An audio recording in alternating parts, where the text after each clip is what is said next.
Welcome! In today's quick guide, I'll show how to change your emoji set to JoyPixels on the Telegram app for PC using the latest update.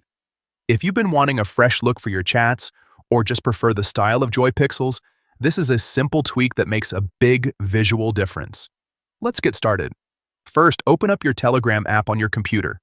Make sure you're logged into your account so you can access all your settings. Once you're on the main screen, look at the top left corner. You'll see three horizontal lines, also known as the menu icon.